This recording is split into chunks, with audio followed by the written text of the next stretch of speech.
नमस्कार, आप देख रहे हैं सी न्यूज भारत। मैं हूं आपके साथ स्नेहा सिंह। वक्त हो गया है अलीगढ़ न्यूज बुलेटिन का।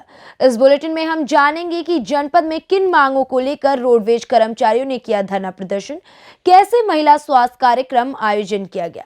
ऐसे तमाम खबरों पर विस्तार से करेंगे चर्चा। तो चलिए शुरू करते हैं खबरों का सिलसिला।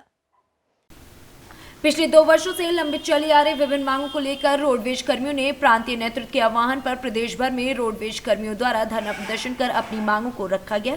जबकि इसी क्रम में महानगर के सैटेलाइट रोडवेज बस स्टैंड पर सैकड़ों रोडवेज कर्मियों ने विरोध प्रदर्शन किया और सरकार की नीतियों के विरोध में जमकर नारेबाजी की। वहीं बातचीत के दौरान रोडवेज कर्मियों ने कहा कि पिछले 2 सालों से विभाग द्वारा अंधेरे में रखा जा रहा है और 2 वर्षों से उन्हें तनख्वाह का 1/4 हिस्सा दिया जाता है। इसके साथ ही संविदा कर्मियों को परमानेंट नहीं किया जा रहा और कई अन्य मांग हैं जिनको अभी तक सरकार ने पूरा नहीं किया। इस दौरान रोडवेज कर्मियों ने एक ज्ञापन रोडवेज विभाग के अधिकारी को सौंपा है, जिसमें अपनी प्रमुख मांग को रखते हुए उठाया। ये ज्ञापन लेकर रोडवेज विभाग के अधिकारी ने कहा है कि उन्हें जो ज्ञापन प्राप्त हुआ उस पर जल्द ही रोडवेज कर्मियों की समस्याओं का संज्ञान लेते हुए निस्तारण का प्रयास किया जाएगा।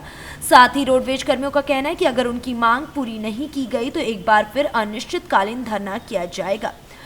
इसके बाकी है उनको पूरी कराने के लिए और जो हमें तैनात करेंगे वेतनमान का जो एरियर्स है उसका शीघ्र भुगतान कराने के लिए, संविदा चालक परिचालकों की नियमित करने के लिए और जो आउटसोर्सिंग कर्मचारियों को भी नियमित किया जाए, एक मुश्त वेतन का जो मानक है उसको पूरा दिया जाए और राष्ट्रीय मार्गों पर जो निजी बसें संचालन है उसका अंकुश लगाया जाए। अनादृत संचालन गाड़ियों के स्पेयर पार्ट के लिए शीघ्र तो उसको उपलब्ध कराया जाए ताकि बसें हमारी बस ब्योला बढ़ाया जाए। इसकी नई बसों के लिए भी डिमांड रखी है और मैं आश्वस्त करता हूं कि जो आपका ज्ञापन है मैं मुख्यालय एमडी महोदय को भेज दूंगा मैं और आशा करूंगा मैं भी अपनी तरफ से लिखूंगा जो उनकी मांगे हैं जायज़ मांगे हैं इसको शीघ्र पूरा करा जाए। इसमें बसों की मरम्मती कराने के लिए नहीं वो भी है, सामान नहीं आ रहा है, ये भी इनके ज्ञापन में है। देखिए शहर सामान आ रहा है और चरणबद्ध तरीके से सामान आ जा रहा है जी। टायर भी आ रहा है, सामान बसें निकल भी रही है। लगातार हमको प्रॉफिट भी हुआ है, करीब 1 लाख से लगभग आखिरी पर डे चल रहा है हमको और 80 लाख 90 लाख की भी इनकम भी आ रही है। तो ये पिछले गत वर्षों से भी ज़्यादा है और प्रयास करेंगे हम लोग। हमारे कर्मचारी कर्मचारी है, मेहनत कर रहा है और जी जान से लगा हुआ है और इन्हीं कर्मठ साथियों ने इस पूरे क्षेत्र को उठाया है। तो मैं आशा करता हूँ फिर उठाएंगे इस क्षेत्र को। ये लगभग कितनी बसों की हमें दरकार है सर जो 2018 के बाद से नहीं आई है? हम लोगों का ये बना हुआ है कम से कम 10% तो हमारी बसें आना चाहिए। आनी चाहिए 25 पर डे पर साल आएंगी तो हमारी जो पुरानी बसें उसकी नीलाम होंगी, नई बस आएंगी, इससे और हमारा सुदृढ़ होगा। वो हम लोग प्रयास कर रहे हैं। इसका मतलब कम से कम 60 बसें 2020 में आनी चाहिए थी। उम्मीद तो हम लोग लगा रखे हैं, देखिए कितने उपलब्ध हो पाती हैं। बाकी तो यह है कि मैनेजमेंट की इस तरह पूरा प्रयास कर रहा है, नीति बन रही है आपके कर्मचारियों के लिए जो कमी है उनको पूरा करने के लिए, बाकी बस की बड़े को भी पूरा करने के लिए और जो बसें हमारी अपनी आयु पूरी कर चुकी हैं उसको भी नीलामी के लिए रखेंगे। आज वर्कशॉप में किस तरीके का आयोजन किया गया और क्या? ये हमारी केंद्रीय प्रबंध समिति द्वारा लिए गए निर्णय के अनुसार प्रबंध निदेशक महोदय को आंदोलन की नोटिस दी गई है। उसी के परिप्रेक्ष्य में पूरे प्रदेश में हर क्षेत्र में धरना दिया जा रहा है। उसी तरह यहाँ अलीगढ़ में भी धरना कार्यक्रम चल रहा है और ये जो हैं पिछले कई महीनों से हमारी मांगें चल रही हैं लेकिन इन पर कोई सुनवाई नहीं हुई। मजबूरन आंदोलन के रास्ते पर चलना पड़ा है। हमारे यहाँ अभी तक 2018 से कोई भी महंगाई भत्ते की किस्त नहीं दी है, जबकि राज्य कर्मचारियों को और केंद्रीय कर्मचारियों को से हमें 24% कम महंगाई भत्ता मिल रहा है। कहने का मतलब 1/4 वेतन मिल रहा है। हमारे आउटसोर्सिंग कर्मचारी हैं उनको 150-200 रुपये पर डे पर रखा जा रहा है, जबकि दिहाड़ी मजदूरी भी 400 रुपये रोज़ चल रही है।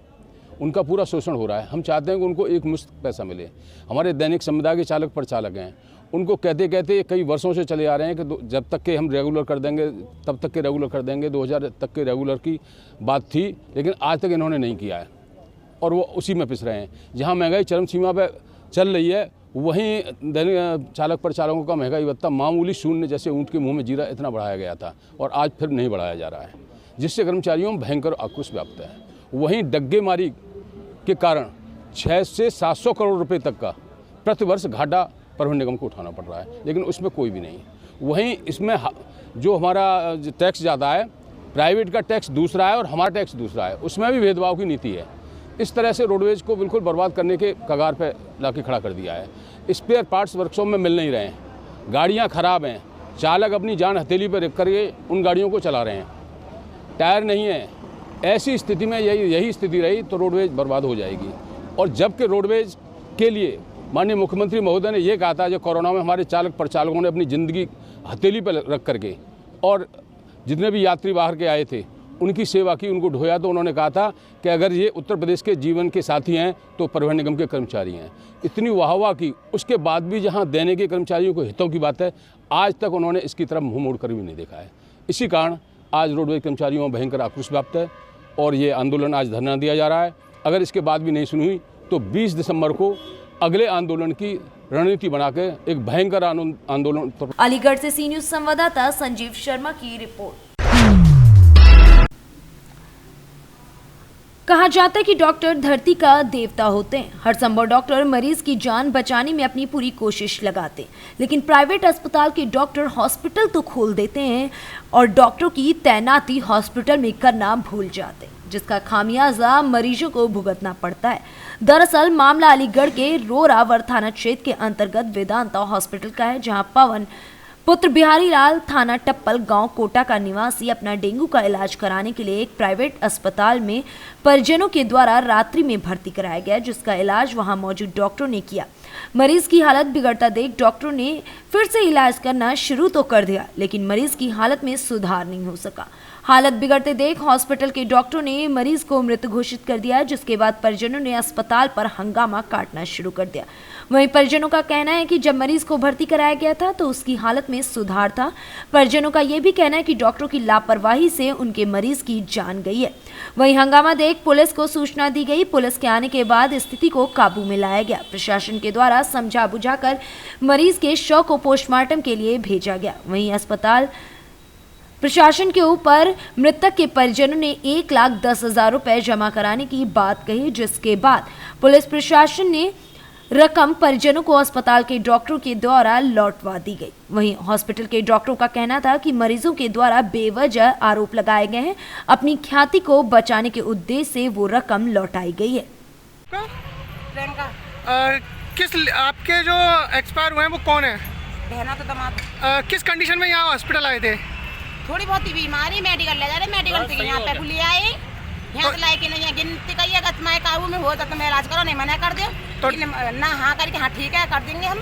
आगे देखो जब पट्टी बंद रही है हाथ अंते, हम तो सवेरे आए 9:30 बजे करीब, टांगे बंद रही हैं और पाँव बंद रही है, ऐसे जैसे मतलब डिलीवरी कर रहेंगे। तो दुर्दशा कर रखी थी उनके साथ और बांध के इलाज कर बांध के इलाज। हाँ। क्या नाम है सर आपका? केशव।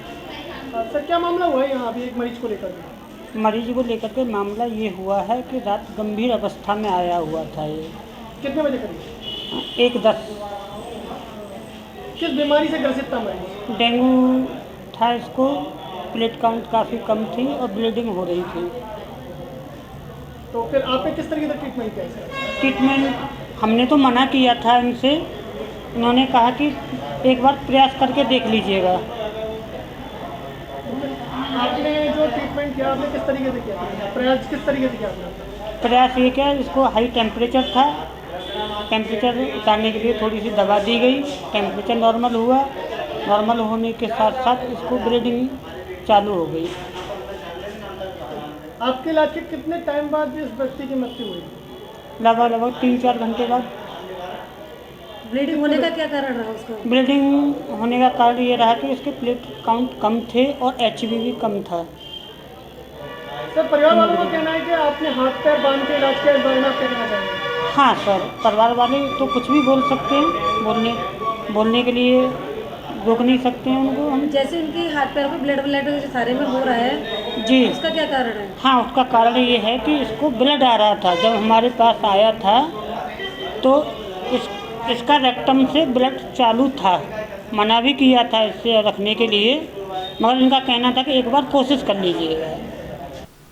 अलीगढ़ से सी न्यूज़ संवाददाता संजीव शर्मा की रिपोर्ट। अलीगढ़ जिला के मलखान सिंह अस्पताल के सभागार में महिला स्वास्थ्य कार्यक्रम आजादी के नाम से एक कार्यक्रम का आयोजन किया गया, जिसमें कई जनपदों से आई महिलाओं ने कार्यक्रम में भाग लिया।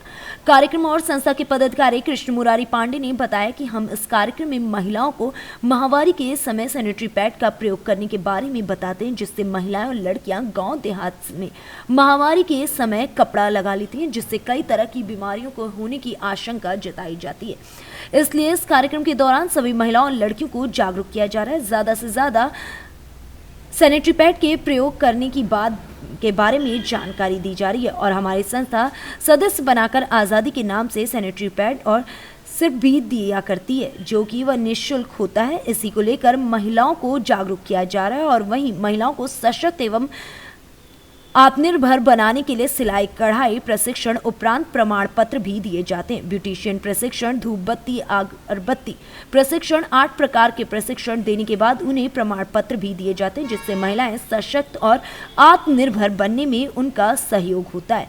ये हमारा उद्देश्य है कि यहाँ संस्था 2016 से महिलाओं के लिए कार्य कर रही है, जिसमें काफी संख्या में महिलाएं जुड़ चुकी हैं। ये किस तरीके का आयोजन हो रहा है मलखान सिंह में, इसका क्या उद्देश्य है? सर, ये महिला स्वास्थ्य कार्यक्रम आयोजन महिलाओं के माहवारी विषय पे जानकारी देना, उनको जागरूक करना। हमारे कार्यक्रम का नाम ही महिला स्वास्थ्य कार्यक्रम आज़ादी इन द सेंस गंदे कपड़े गंदे सोच से आज़ादी। सर्वे किया जाए तो महिलाएं अभी 80% अपने इंडिया में या अपने उत्तर प्रदेश में मिलेंगी जो कि कपड़े ही अभी तक यूज़ कर रही हैं, उनको सैनिटरी पैड की जानकारी भी नहीं है। और हमारे यहाँ का जो सैनिटरी पैड है एंटीबैक्टीरियल चिप लगी है उसमें, जिससे उनको तक कई तरह की बीमारियों से भी उनको निजात मिलेगी और उनको अवेयर करना, उनको प्रेरित करना ताकि वो सैनिटरी पैड ही यूज करें और उनको ताकि किसी तरह की कोई बीमारी ना हो। महिलाओं को किस तरीके से जोड़ती है संस्था से? महिलाओं को टीम वाइज हम जोड़ते हैं। जैसे किस तरीके से कोई ज्वाइनिंग का जी फॉर्म होता है, क्या होता है, किस तरीके से? बस फॉर्म के माध्यम से। कोई शुल्क होता है इसमें? No sir. क्या नाम है और किस तरीके की संस्था और क्या आयोजन हो रहा है? कृष्ण मुरारी पांडे, संस्था का मैं डायरेक्टर हूँ। महिला स्वास्थ्य कार्यक्रम आज़ादी के नाम से एक प्रोजेक्ट चला रहे हैं महिलाओं के माहवारी विषय को लेकर के, जिसमें उत्तर प्रदेश के सभी जिलों में कार्यक्रम संचालन करने की व्यवस्था बनाई जा रही है और लगभग अलीगढ़, मैनपुरी, एटा, इटावा यहाँ पे कार्यक्रम संचालन चल भी रहा है। उधर जौनपुर, आजमगढ़, बलिया में भी चल रहा है। महिलाओं को जागरूक करना और सैनिटरी पैड माहवारी विषय को लेकर के जागरूकता पैदा करना, यही मूल उद्देश्य है हमारा। इसमें हम व्यावसायिक प्रशिक्षण भी फ्री ऑफ कास्ट दे रहे हैं बच्चियों को, महिलाओं को, चाहे वो योगा टीचर ट्रेनिंग हो, चाहे एनटीटी हो, पीटीटी हो, आपका सिलाई कढ़ाई हो, ब्यूटिशियन हो, अचार, मुरब्बा, धूप अगरबत्ती, जो भी व्यावसायिक प्रशिक्षण है केवल महिलाओं को भी शिक्षण भी देना, ग्रामीण एरिया में सेंटर खुलवा करके और उनको प्रमाण पत्र भी उपलब्ध कराना। कितने समय से संस्था काम कर रही है, अब तक कितने प्रशिक्षु बन चुके हैं? संस्था 2016 से काम कर रही है। 2000 से ज़्यादा प्रशिक्षु बच्चे हमारे पास, जो कि दिल्ली, बम्बई, कलकत्ता, कोई ब्यूटिशियन में, कोई कहीं ना कहीं, कोई न कहीं आशीर्वाद हमको प्राप्त हो भी रहा है बच्चों से। बच्चेदानी के ऑपरेशन पे भी 1000 रुपये की मदद करने का प्रयास किया जाता है। फरवरी से एक बड़ी मुहिम बनाने की तैयारी में है कि 80 वर्ष के ऊपर की जितनी बुजुर्ग माताएं हैं सबको 500 रुपये तिमाही हम दे पाएँ। तिमाही। अलीगढ़ से सी न्यूज़ संवाददाता संजीव शर्मा की रिपोर्ट। डीएम के निर्देश पर कलेक्ट्रेट परिसर में आपदा प्रबंधन मॉक ड्रिल का आयोजन किया गया, जिसमें सेल्वा कुमारी जी के निर्देश पर अपर जिलाधिकारी वित्त एवं राजस्व विधान जायसवाल के नेतृत्व में कलेक्ट्रेट परिसर में आपदा प्रबंधन एवं अग्निशमन क्रमिकों द्वारा मॉक ड्रिल का प्रदर्शन किया गया। इस दौरान आग लगने और बचाव कार्य का जीवन प्रदर्शन किया गया। कलेक्ट्रेट में आग लगने की सूचना मिलने पर अग्निशमन एवं आपदा विभाग द्वारा परिसर में आपातकालीन सायरन के द्वारा सभी को सचेत किया गया। अग्निशमन विभाग के कार्मिकों द्वारा तेजी दिखाते हुए अग्नि प्रभावित भवन में फंसे लोगों को आपातकालीन बचाव तरीकों से निकालने का प्रदर्शन भी किया गया। इस मौके पर कलेक्ट्रेट का समस्त स्टाफ मौजूद रहा। अलीगढ़ से सी न्यूज़ संवाददाता संजीव शर्मा की रिपोर्ट। फिलहाल अलीगढ़ न्यूज बुलेटिन में बस इतना ही। देश विदेश की ऐसी तमाम खबरों को देखने के लिए बने रहें सी न्यूज़ भारत के साथ।